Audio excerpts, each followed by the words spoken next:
Good morning, and thank you very much for inviting me. I'm not from California, originally from Japan. I live and work in New York, and I teach in Cambridge, Massachusetts. So this climate is wonderful, including the rain. And I'm not a California state of mind kind of person, but in any case, I don't know why, but Natasha, thank you for inviting me. And I've been living in an iconic house, Fitzpatrick Leland House by Schindler, which Max Center generously let me stay. The only problem that it has an issue with U-Bar. They can't locate me when they approach the house. So Schindler is like always, stay away from bad guys. So this morning I had a bit of a bug, but in any case, it's been delightful to be with you in the last few days. And as an architect, you can imagine we live for iconic houses. We look at drawings, photographs, plans. In my mind, we imagine what it's like. And for us to be able to, no matter how young or old we become as architects, to be able to experience those houses on our own term is such a moment of epiphany. It's like going into a mini cathedral of our own religion. So I have to thank you all for keeping up and maintaining, and also having it open to the public and also to the obsessed architects.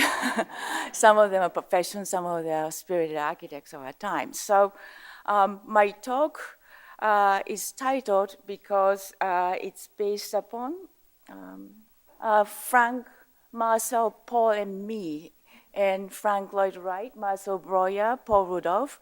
It turns out to be by complete accident. I happened to work next to or adjacent to their houses, and it's totally accidental that it happened to be that way. But I think Natasha wanted me to talk about how I approach such master works, all of them houses, and how do I have a dialogue.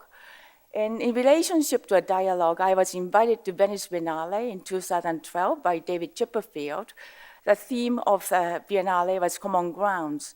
And he knew this body of work of mine, and I have to say that it's not exclusively what I do, but it just became one strain of my work that I continue to work with modern masters. And it also has to do with the fact that I'm an academic. I like to do research. I gain an enormous amount of pleasure by complex layering of legacy of different architects, and also study them and to embed them into contemporary practice. And as a teacher and also practicing architect, I think of history not only of the things of the past, but it's of the present and of the future. As a practicing architect, I strongly believe that my mission in working with those legacy projects is to make their work accessible to contemporary society, and not only that, to become relevant for today and to future. So that's a message, I think, for someone who tasked with projects like that to do that. So David asked me to do an exhibition called Dialogue in Details, in which I included, in addition, Mies van der Rohe and Philip Johnson, 5 American masters, and their work in relationship to my work in half-size details. They're like totems. So the idea is that the details are where ideas, materiality, tectonic techniques, and engineering merge. And I picked the details that are between inside and outside, which is a liminal zone. And if you really look at all the genre or the body of work of architecture of 20th century, that is the contested territory. Where is inside, how you define outside, where is it disconnect, where you connect. So within this particular zone I chose, I picked those 5 architects, 5 projects. And then I think by generosity of some of you here, the archives, I borrowed materials, drawings from architects and our work to do an exhibit. And David placed me in a very convenient location between Norman Foster's exhibit and gift shop. So it became very popular passageway for people to pass through. To illustrate these ideas, I have to show this is one of the first projects that I had to do with iconic houses. This is not accessible to the public, but John Blackley in New Canaan, Connecticut. And New Canaan, Connecticut is also a bit like Southern California in terms of a community which is filled with modernist houses. Any of you from New Canaan, Connecticut? Yes, thank you. Well, I think Getty has generously funded a survey, I believe, of 100 houses in New Canaan, and it's by the National Trust, organized by Glass House. And New Canaan was also inhabited what you call Harvard Five, Philip Johnson, John and Johansson, Elliot Noyes. I see Fred Noyes somewhere. Is he here? Yes, Fred. Fred's dad. And Landiscore and Breuer. So there's lots of modern houses. And this is actually by John Black Lee. And I was asked to look at this house and to renovate it. And this house was built in 1956 as an experiment. So many of the houses in New Canaan is also experimental houses by architects themselves, which means it's done quickly as an experiment, it's inexpensive, and it's amazing it lasted this long, and roof was falling in, structure was in jeopardy, and he clad his house, exterior cladding was a ping-pong board. So. But then what I did in this is the practice Christopher Doming, who teaches at University of Arizona, terms my practice a regenerative practice, in which what I do is I don't particularly restore it. I don't, but through regenerative restoration to give it longer life, I insert current and contemporary vocabulary. And I think this is a very good example to illustrate the work I will show today further on, which is I replace all the structure he did in wood with steel. And what's interesting about it also is to strengthen it. And then, because it's a wood bay, it's not steel bay, it's much larger. Span is about 25 feet. Wood is about 10 to 12 feet. Because of that, steel I use can be much more delicate than a usual steel members you use in traditional or normative steel buildings. Therefore, it's a little bit strange to see such a delicate members, but it actually retains the quality, delicate experimental quality of original house. John Blackley was alive. He looked at this work and he was actually pleased with it. He approved of it. He thought it actually gave an update, and he said if he had the steel means available, and then he had some technology engineering analysis available, he would have done that. And I also raised a clearer story, just a foot, to just give it a height and to give it more light. So in a sense, this was like a dental work. I just going in there and do all the details and digging things through, and then make it clean so that you have a nice bright smile. But then it's the same person who just looks younger and more refreshed. So, architect as a dentist, but that's actually some of the things. But then Ona, in addition, later on, she had Tom Pfeiffer do a library, and she had Kengo Kuma do another addition. So this house kept having another life, and hopefully maybe one of these days she will make that a house museum, because it's somebody who's very committed to architecture, and also in relationship to updating with hiring different architects to give it a new life. This is a story, starts with Paul Rudolph, Burkhardt House in Casey Key, Florida. Again, in Sarasota, Florida, is another place there many architects did experimental houses and modernist houses. 1956, the same year, coincidentally, as the house you saw in New Canaan, Connecticut. And Rudolph then would have gone to Harvard and went to Navy for 3 years and graduated Harvard, 47, and then established a practice with Ralph Twitchell in Sarasota, Florida. And he went on his own on 52. So it's pretty early, and you can see influences of what you call this bit of Wrightian, and it's all wood. And I had to do 2 projects. One is, the first was a guest house in dialogue with Rudolph. And the second, what happened is that this Rudolph house is long. It's 100 feet from kitchen to bedroom. So it's a bit of long distance, and it's just one bedroom, and they had 3 children. They wanted to have a guest house and also a house for 3 children, and they grew up, they have families. I end up having additions. So in a sense, I had a lot of dialogue with Paul Rudolph in this particular circumstances. And what you see in the middle is a Rudolph house. What you see to your right is my addition. And that's the Rudolph house, wood. And this particular area of Florida, Sarasota, actually is very strange. There's something of microclimate, not unlike the microclimate of EM South. Hurricane comes and just veers out. It just never gets hit, but it still has to meet the hurricane code. As a result of Hurricane Andrew 1992, Florida has a very, very stringent code. You can't build like this in wood and on ground anymore. And what I did is to take a similar strategy I used for John Blackley House, a module of wood module of Paul Rudolph, and then build an addition, but I had to raise it. And Florida has this strict rule of wave crest height in which each region, Tallahassee gives it, and it has to be raised to that. And to do that, also, in this case, I also work very closely with landscape architects. It is critical that when one is adding a new addition to or remodeling to redefining it, there's delicacy that's required. And the balance of old and new are often accomplished by experiences of how you stay and how you travel on the site. So this was critical. It's a very small thing, but the path was made between new and old house. And then this particular central area with a stairway which connects 2 wings of a T of a new guest house, that is in access to the pathway to the house. So in a way, it's horizontal connection and vertical connection. And Cornell Rothschild did amazing work of looking at original landscape and then pruning it, but then keeping it and expanding it to next property to make a continuity takes place.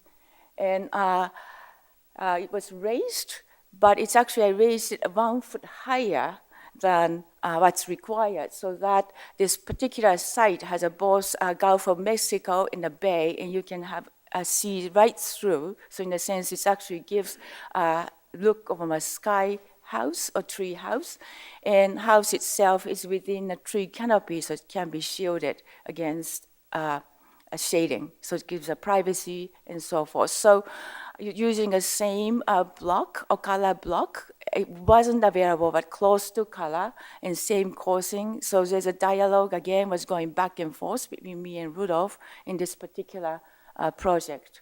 And this is shows a drawing of addition, which is also the same rhythm, same way in continuing existing house. So that's actually addition, which is sitting on the ground. It's on the bay side. I was allowed to do it. And this was considered to be addition. And I want also, as I was talking about the landscape, very delicate way of a connection to the original. And my idea is to, one, not to imitate the original, but have a dialogue in reference to, but then maintain the connectivity. In this particular, the way it was qualified as addition is that you see a pergola going through, which is pergola is attached to the original house. It originates from one of a top of a bottom glazing, and then it expands through. It becomes a garden element, and that pergola connects to this addition. So in a sense, there's a lot of exterior space between addition and original, but in a way how it grows into each other using landscape, especially live oaks and scenic elements to make connectivity and new and old are balanced out, and also there's some softness that develops in relationship to each other. Again, I use steel. This is hurricane code, and glass. As also, there's an extensive use of glass by Rudolph in this particular project. Marcel, my conversation with Marcel Breuer,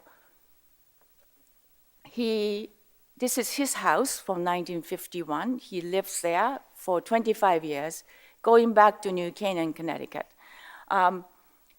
It is a small house, and ceiling is very low, about 7 feet. And this house has an amazing story because it's called a Breuer House 3. And if you look at Breuer's monographs, you really don't find this. One of the reasons is that it's been modified for a number of times by many, many different occupants, and it has a very little trace of Breuer-esque elements, especially interiors. But it sits on a beautiful site. And in a way, what was interesting is that one of my clients ended up buying this property by putting a stop work order for McMansion, which was supposed to replace it. This house was going to be torn down, and there's a plan already filed with the town of New Canaan for McMansion. And they called me and they said, we want to write a check to town of New Canaan and put stop demolition order and buying back this property. I'm like, you are the saint. I would do everything to help you, and of course, there's anything I can do. And they were very successful. One of the problems is that, especially in New Canaan, the site when the houses are built in 50s are very inexpensive. And houses are small, so the site became much more valuable, and therefore these houses continue to be torn down until you actually add a value to it by publicizing it. And my client actually ended up being a president of Historical Society of New Canaan, and they didn't live in modernist houses, and I'm like, are you sure you really want to live in it? And what was so amazing about it is that I ended up having addition. This is a story because they also had 3 kids, tall kids. They didn't quite fit in. And then for me is choosing what is iconic about Breuer that I have to respect so that it remains a Breuer house, but I can give another life the family can live in, and then still remains as a Breuer idea. So it's a very, very difficult task. And its roof was in disrepair. When I started to do some work, all the radiant flooring was shot. And I had to remove flagstone, numbering each one, removing pipes replaced. And when we look at the foundation, it was cinder blocks. I mean, he really, I can't believe Breuer cheated on his own foundation. But he did. So we couldn't leave his cinder blocks there. And we had to pour a new foundation delicately. So the whole thing was like a open heart surgery at one point. It was really, really scary looking. And we got a call. I received a nasty letter from local Docomomo and said, what are you doing to Breuer House?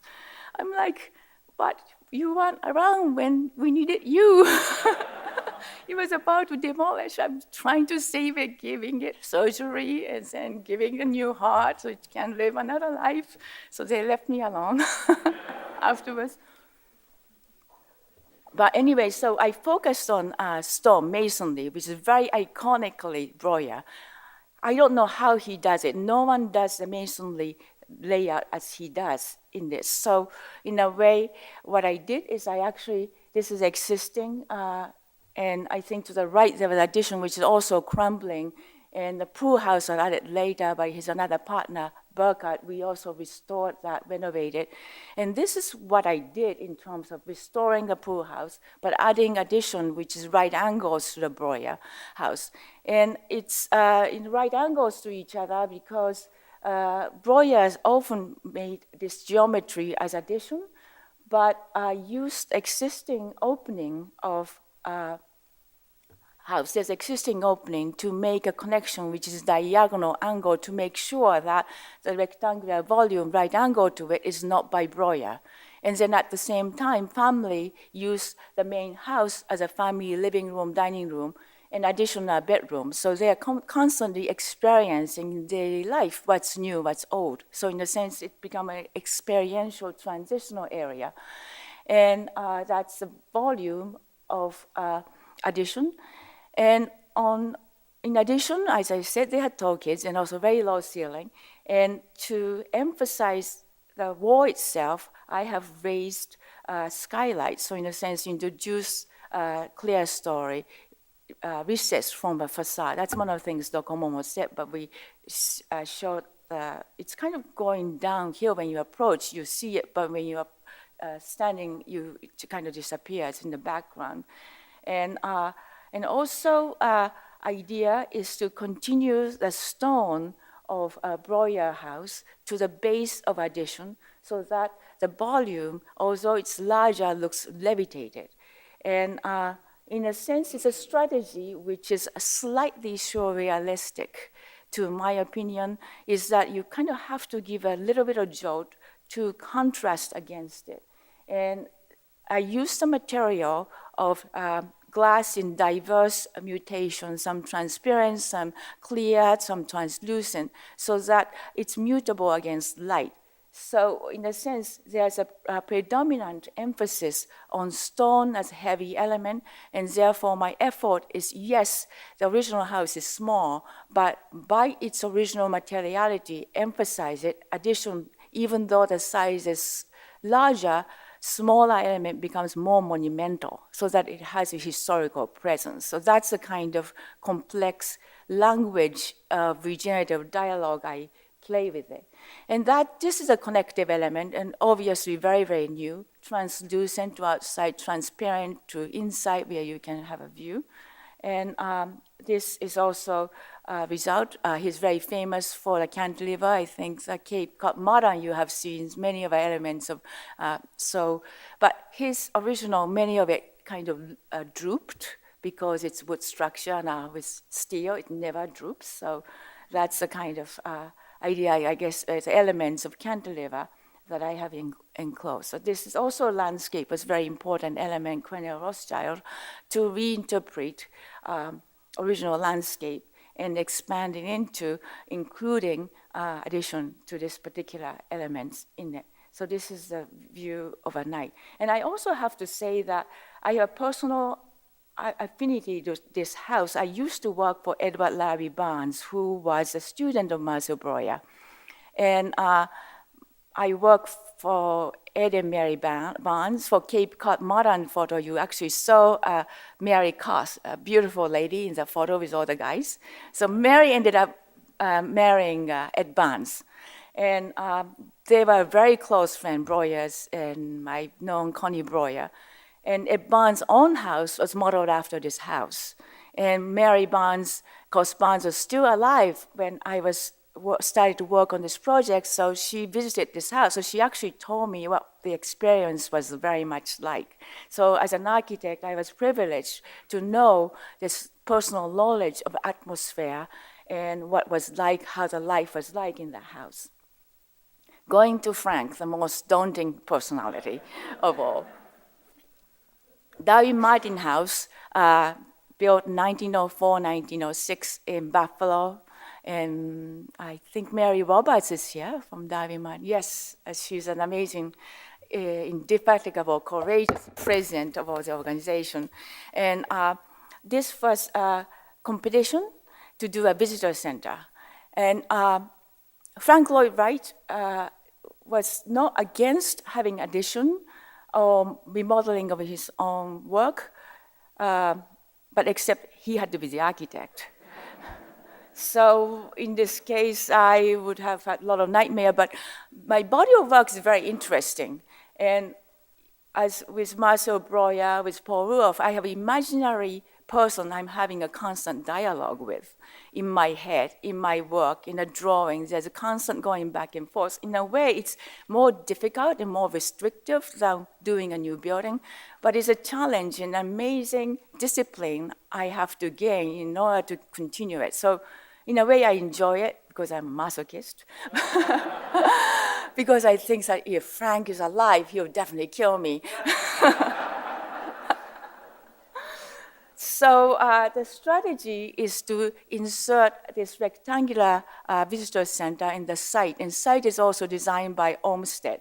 in a very delicate residential neighborhood. But also I have to mention that this entire organization started as a grassroots group of neighbors. And I believe, Mary, you are still also a volunteer too to start out with, yes? And it was amazing. And neighbors got together. Darwin Martin House was abandoned at one time in University of Buffalo in disrepair, and all the properties were sold off. At that time, there were 2 senior housing on the property, right on it. Mary has to give a complete talk to describe the history of it. But anyway, they bought back the property, relocated the senior property, and they made the hall and restored the house. They reconstructed the pergola and conservatory and carriage house, and built the visitor center. And all in all, they ended up raising $50 million, locally, federally, state, an amazing grassroots effort. So I was in awe of this particular ideas about it. That's what it looks like. And idea and concept, as you've probably seen from, I actually get the cues from modules and sizes from different parts of it, not necessarily the styles, because I cannot compete with Frank Lloyd Wright. I really can't. And then instead of like fighting against it, I will borrow some elements and then make it a little bit more humble, let's say, but in a way, it has to stand on its own. So I got the cue from pergola, which is a very different modules, and it refers to more of a garden area. And as I mentioned before, I work a lot in terms of, in addition to this masterpiece in relationship with landscape. Originally, Walter Barley Griffin has done a florist circle. It's actually landscape for this. Again, you know that he's gone on to Canberra to do a Capitol, so it's probably the only flower garden he's ever designed in his whole life. But I think they are about to restore that too. So there's a reference to him in reference to the garden. So I kept calling it more a garden pavilion rather than a visitor center. So the structural module was added to it. And I had to work with state historic. And in a way, it's horizontality I have taken, but it's also very modest, one story. So in a way, it kind of blends in, but it's not visible from principal elevation. So, and it's also glass in contrast to brick, just brick as solid and glass as transparent. And a roof is a reverse hip roof, which connotates it's a public visitor center as opposed to hip roof of protective family privacy. And I worked on this opposite, the chess game with Frank Lloyd Wright. If you do this way, I go that way. And if you do solid, I do glass. And in a way, a function of it is interesting because like what you've been doing in houses, house stores, they only allow 60 people on a site. Everybody parks in a zoo, they get in a bus, 60 people come, 20 people at a time go through the tour, and the other 40 stays in visitor center, and one group stays to look at the film, one group stays at exhibit. So that's actually the purpose of how one looks. As an architect, I also looked at what is significant about Darwin Martin House. It's, as you probably, Hollyhock House, you have seen it, that's a little bit later, but he's one of our architects to do open plan, and this particular plan doesn't have designation rooms or doors. Everything is by spaces, and then as height of ceilings, relationship to light. It's an incredibly progressive idea. And Henry van der Belt came and looked at it, and then he was also working on Larkin Building, and this house is published very, very widely. And Darwin Martin himself was a huge patron of his. Not only he commissioned him to do this, he was also working at Larkin Company, and he also helped to finance Rushmore's portfolio, and he purchased Japanese prints, and Frank Lloyd Wright went to Japan, and I think he went to Japan when he was working on this house, eventually getting Imperial Hotel Commission and so forth. So, strange thing about it is like, somehow I found out that his Japanese prince dealer's name is also Mori. So that was very funny. And I had the same birth as David Martin, so so that's actually something. But I'm showing this as a piers that's very central to this house, and its structure and infrastructure. And Rainer Bunham has written quite a lot about Roby House and how Frank Lloyd Wright considered all the ecological element, what we call now sustainability, about ventilation, about the lights, distribution of heat, and so forth. So in a way, I picked that as an amazing cue to make it mark out a new structure for the visitor center here. We worked with structural engineer Bill Baker, SOM Structure. He ended up doing tallest tower in Dubai around the same time, but he actually enjoyed it very much. And in this particular instance, we used a small steel column, about 7-foot increments. And it looks like cantilever, but it's actually pinned down. So I can talk a little bit about idea of cantilever in this particular area.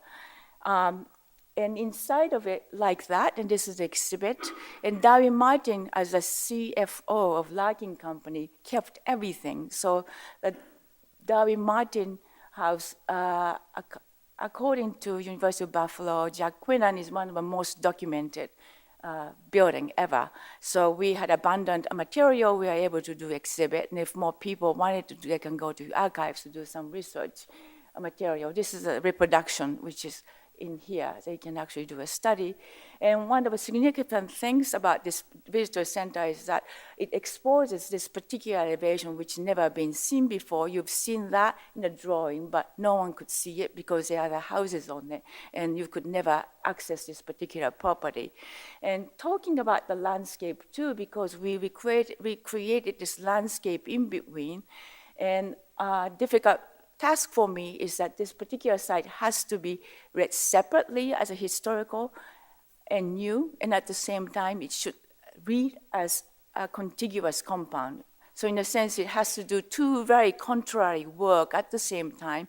Again, I work with landscape architects to make that seamless transition work through to have a double reading of this particular insertion of a new against old. And this particular landscape is open to public. And I was very happy to see that sometimes neighbors actually coming and walking dog and sitting, even though if they're not visiting, it's just not for tourists. Also, it became asset for the neighbors. One of the areas, going back to a detail that I'm very much interested in, is idea of glass, in which this is cantilever, a triple glazed cantilever, which is on, which is secured. It's 16 feet cantilever, which is actually going on top. So I'll go quickly into different things about, I think the time is coming up. But I also look at sustainability is very, very important ideas for this. And what's so sustainable about it is that snow is a best insulator. So this reverse hips keeps snow when you need it. In Buffalo, they have 8 feet of snow.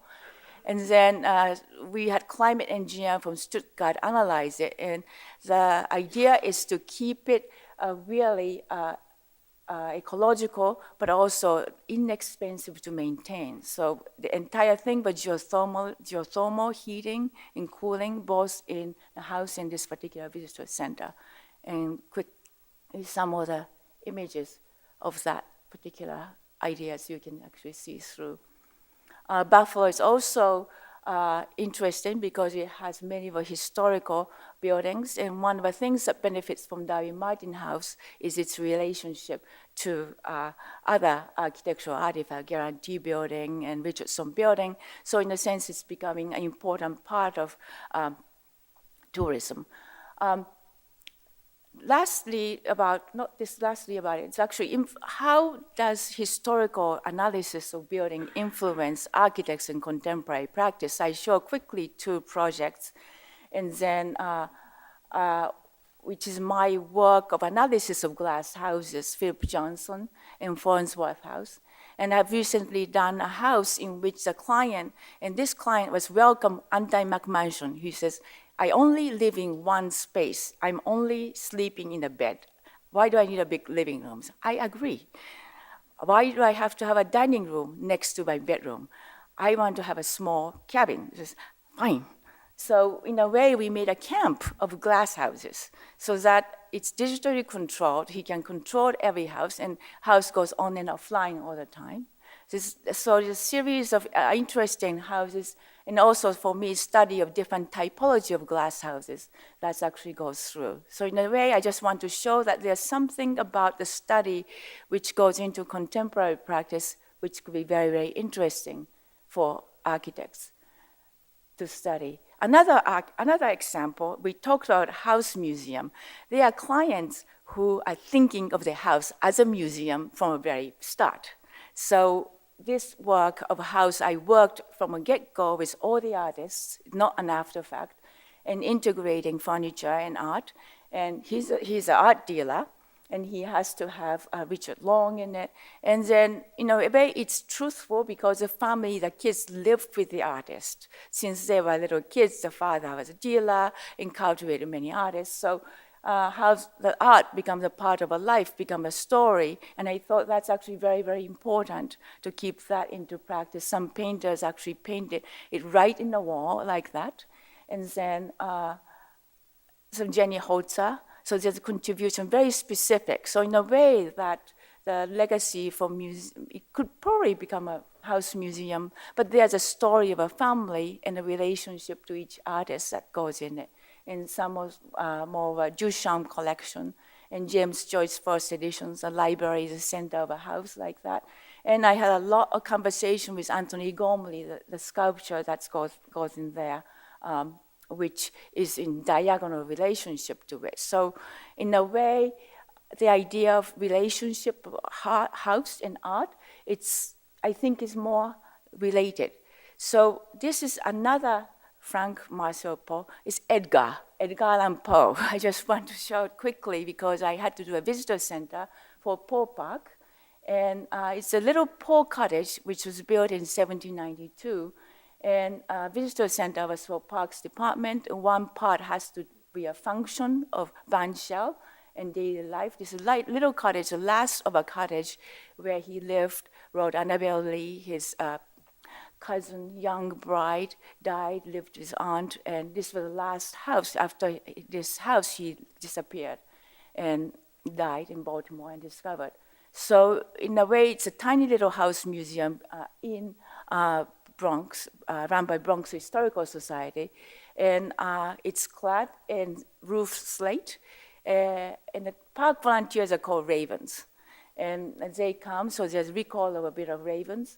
And idea for this is that you have a view of a house and then view of a low window so kids can look at it. Well, this is pretty popular for Halloween, you can imagine, Edgar Allan Poe Cottage. But we had to work with the community because Parks Department didn't have a program to identify what's in the community. We had to do a workshop together with the community, inviting them, and then to work through what could be possible.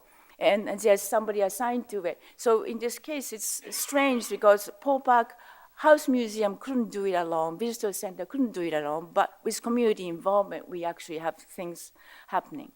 And very last thing I have to present today is this is Allan House, Allan Frank House in Pittsburgh. Anyone from Pittsburgh here? No? Does anyone know? Yes? You know this house, yeah? So it was built between 1939 and 1940 by Walter Gropius and Marcel Breuer, and it was on 1939, 1940. It was only published in Architectural Forum in 1941, and that's it. And at Harvard, we have Gropius Archive because Gropius came as appointed a chair in 1937. So, Marcel Breuer here also was appointed. So in a sense, it's very much of a work he has done right after he came to this country. And even Bush Reisinger, the archivist, did not know this house still existed. And by meeting her, actually, I did an exhibition of Darwin Martin House, Visitor Center at Carnegie Museum. At the dinner, the owner was there. Richard Armstrong, now at Guggenheim, he was then the director of the museum. He said, you must talk to Allan, you have to help do something. He said, it's a national treasure. So by whatever, I became a board member with Barry Bergdahl. We were able to convert this into a foundation. So in a sense, hopefully soon it's going to go through to become an iconic house very soon. But what's amazing is that family kept the house absolutely intact. And it's in Barry Bergdahl's words, it's the most intact, most extensive Marcel Breuer interior furniture design ever. So you can imagine right after this house, Marcel Breuer went on his own, separated from Breuer. So there's a lot to say about that. This is about 12,000 square feet. And also, this is very significant work because it's an edge between what you call functionalist, straight-line machine aesthetic of European Bauhaus modernism into much more softer, what you call, Marcel Breuer calls new humanism, where the curvilinear elements, room of each room has a different wood veneer. When this was published, it was criticized as being too opulent. But Breuer and Walter Gropius, also being Cape Cod and so forth, influenced America and the idea of a luxury. They have never built a house this size in Europe. So it's a very, very significant house. And all the barware specified by Walter Gropius is still there. The period music still plays. It's one of the most atmospherically intact house. So Natasha wanted me to show this particular project for this audience. And you can see, that's not a real dog. But you can see the curvilinear staircase. So I think we had that photographed and so forth. So this concludes my talk about different ways of regenerating, helping this idea of iconic house, the theme. So thank you very much for your patience.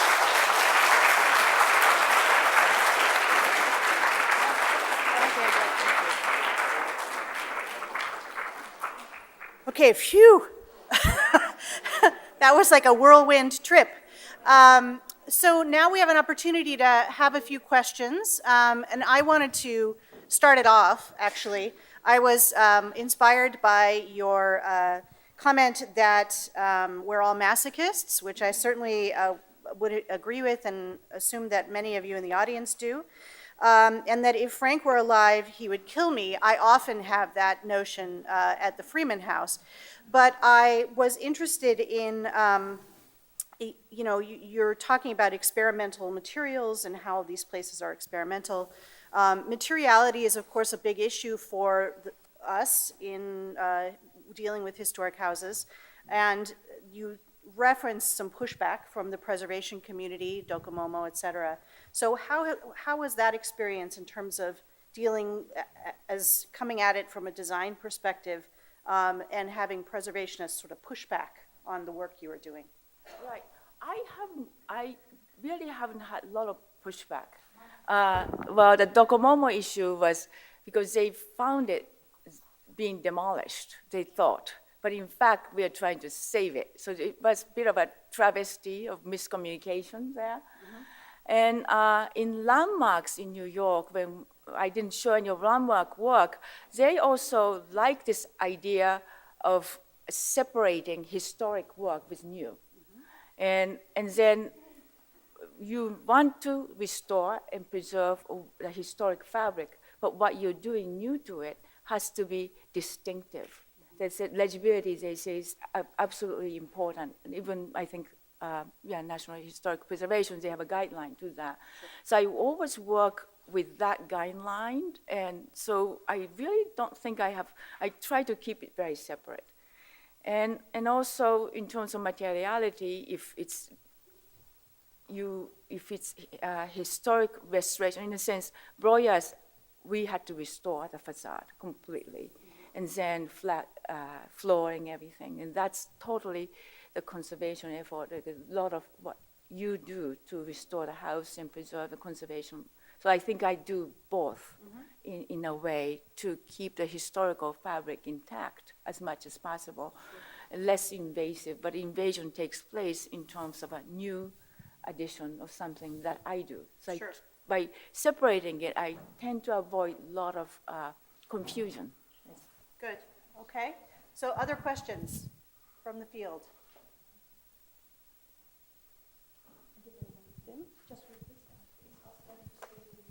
Yes. Please identify who you are before you ask your question, please. I'm Wim de Wit, and thank you very much for this great presentation. And I was very interested in how you analyzed the houses, exactly what is the essence of the house, and then determined your strategy for how to restore it. You also referred to the landscape, but you never explained how you went about that. What is the essence of the landscape and how you then went from there to making it into a new landscape going with your buildings? Right. I work with landscape architects, but I kind of know what they do. They also work on analysis and recovering historic landscape, original, what it was like from documents, and also for existing species. And then there's when I do addition or alteration, and they tend to create a bit of a plateau, like a slightly of empty spot in which one knows there's a disconnect. Yet by planting similar species, they create continuity with natural elements. So architecturally, there's a disruption, meaning like there's some platform or some piece of stone, or in the past there's stone placed in the landscape as intervention, but the same grass is continuously grown. So I think they also use a similar strategy of disruption and continuity to clearly identify so that one knows what's new, what's coming, what's been introduced. So in a sense, clarity of language is probably similar. Okay, one other quick question. Anybody have anything else?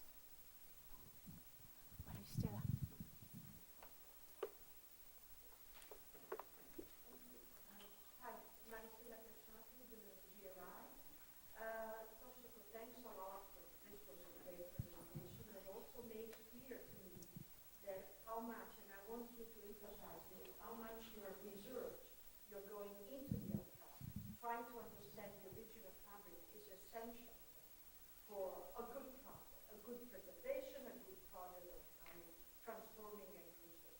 Because very often, young generation think, oh, this is the kind of work I can do. I introduce my language, and I want you, if it's possible, to tell us something more about how your strategy in going into history and using history as a tool for a new intervention. Well, thank you very much. I think that amazing question from Maristela Casiato. You know the new curator, architecture curator at Getty, and I've known Maristela because you are the president of International Docomomo, Professor at Bologna, Roma, and what she does is, oh, okay. But what she does is exactly how I think, because Maristela's research has to do with the process behind architectural artifact, how it came about, social relationship of people, what are the dialogue, the cues to find out why did this architect use this material, how did it come up, and there's a lot of questions. You can never have enough curiosity to do this type of work, the research. It becomes exciting. And then you start finding connections and dialogue. So in a sense, if I do a dialogue, for example, the reason I did the glass for Darwin Martin House is I found a dialogue of Mies and Frank Lloyd Wright. When Mies came to IIT, he used the word organic into his vocabulary to assert his American pedagogy. And then Frank Lloyd Wright said that glass is a new material of future. So by having researched, and there's a dialogue of materiality and idea of organic going forward, and the idea that Mies would never have glass hit the ground, where Frank Lloyd Wright would, and he would make a continuous inside-outside. Mies would never do. So in a sense, from my conversation with Frank Lloyd, I find a conversation with Mies van der Rohe, and that's Detlef Martens' chapter in organic architecture, Mies van der Rohe, appears quite a bit.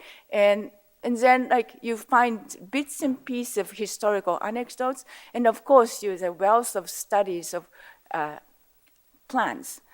In a way, what I do is probably opposite of what's current and fashionable in terms of shape making and so forth.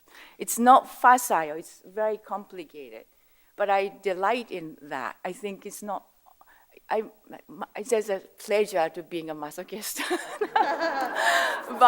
You find this really amazing string of relationship, and that's where I actually regenerate and find discovery. And I think those are the essence of how one works with this. That's the only way. And then find humanity in the body of work and do amazing amount of research. It's very time consuming, but it's very pleasurable. All right, thank you very much.